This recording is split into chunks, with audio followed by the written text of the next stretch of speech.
Hey guys, it's your boy Roy, and welcome to 4-5, which is actually one of the last real chapters in this game before we start the boss rush. We're in a 0G environment. It's a nice little change of pace, though Sam isn't really influenced by it, not by a lot at least.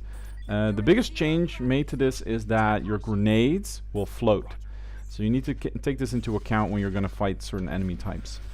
We're going to be dealing with a couple of normal Gorgies, I think a Romanov, and at the end we're going to end up fighting an unknown. I'm just going to throw it in a nice little grenade, and what's really cool here is that because there's no zero gravity, we can also sort of boost on the edges of the map, which is really cool. I always really would have liked the stage to be a bit more fun.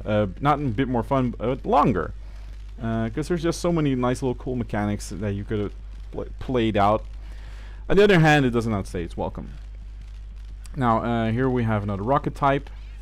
Now we can wait out this big ass rocket, but I think I'm just gonna go ham and go like, yeah, well, you know, 0G, I'm just gonna have some fun here.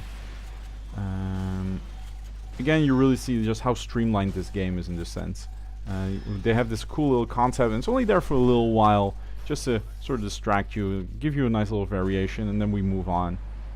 The game is really fast-paced in that sense.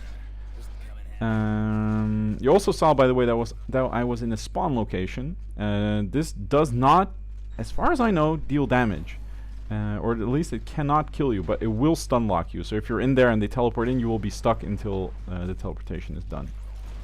A couple of regular Gorgies here, and this is just generally a challenge room. You can only progress when all the enemies are dead, which actually makes me wonder why there was never a challenge map taking place in this area, because it would have been perfect for it. Though it might also not have been the most useful, because you can't really use all your enemy types here. You can use a couple of Romanovs, maybe a Viper, but it could be that there could be some issues with its pathfinding in the 0G environment. Or an unknown, maybe. It would be cool, like 2 unknowns at one time. No, that encounter is not in the game, at least not that I know of. From what I know, it's not in the game. Could be interesting. I'm trying to conserve ammo as much as possible, as always. And with the golden Gorgies, this one, you can use general damaging weapons like shotgun or heavy machine gun to the face. But if you can, just melee them. If they're in small numbers, that's always the safest option. Now we're going to have the unknown, and what I'm going to do is I'm going to use the trajectory of the grenade to strip him of his armor from the start. And I do this by, I sort of found out my own timing. I sort of throw it about 4 seconds after he spawns from a certain angle. And I throw it at a certain angle so that it explodes right inside of him. Other than that, it's just a generic. Here you see me walk back and then throw the grenade in a straight line. And then he spawns and boom! Does absolutely nothing. For him, again, just aim for the orb.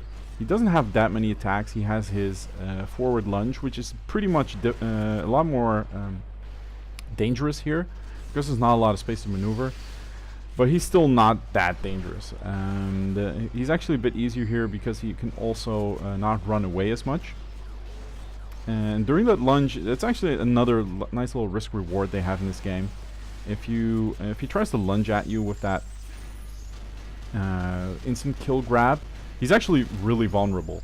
So a couple of times I died here because I tried to melee him during that, and then while he was doing that grab attack, shoot him in the face and see if I could time it like that if I did that, he would fall apart. Yeah, he didn't. He would take massive damage and I would die horribly after, like 2 frames afterwards. The hardest part about unknowns often for me is when they go out of range and you're out of meter. They're really hard to really nail down at that point. Now, it should be said that you can use melee whiffs on his body parts to actually get his armor off more easily. I don't use that here. I forgot, sort of.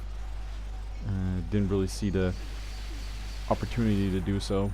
Because generally, I'm just really bad at that type of stuff. What usually happens is I try to melee it and it auto-corrects and hits him there.